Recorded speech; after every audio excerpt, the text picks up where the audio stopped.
Do the Amish drink alcohol? When I first learned about the Amish, I was kind of surprised to learn that some Amish do drink alcohol. And I saw examples of this. This question has different answers depending on the Amish group you're talking about. There are a lot of different Amish groups. It's one thing to remember, there's a lot of diversity in the Amish world. So you have some that are very kind of plain and traditional and others that are, more open to technology and things like that. Some Amish are very much against alcohol, while others are, I would say, quite accepting of it in various forms. The New Order Amish are the best known of the Amish, which are against alcohol. So this is a movement that started in the 1960s. You'll find a lot of New Order Amish in Ohio, and they're actually in other communities as well, but the biggest population is in Holmes County, Ohio, and they're very against consumption of alcohol.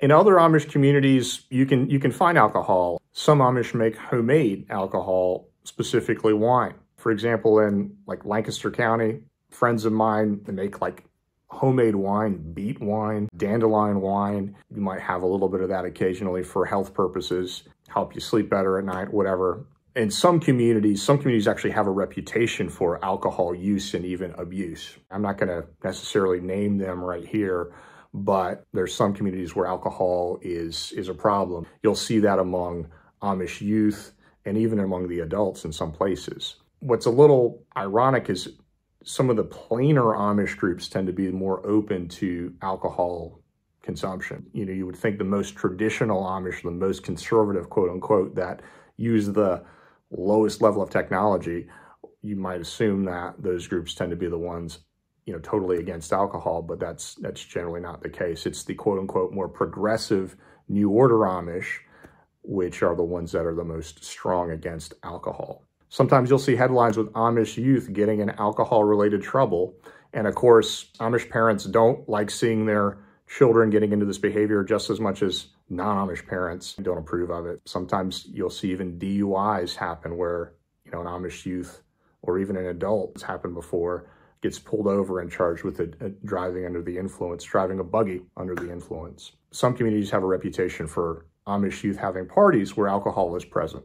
I guess I'll leave the names off, but some of you who know the Amish well will probably know some of those communities.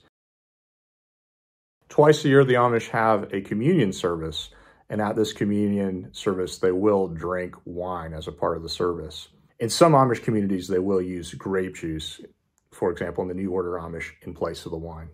I would say overall, the Amish don't really have a drinking culture. But of course, the Amish means there are many different communities. So in some communities, you have some that are more open to alcohol, where it may actually be more of a part of the culture. So the Amish are human, of course, and so you're going to have people that may have issues with alcohol within the Amish. They're not immune from that. But for the most part, if you take the average Amish person, the alcohol consumption is not as, I would say, is not as big of a thing as with the average non-Amish person.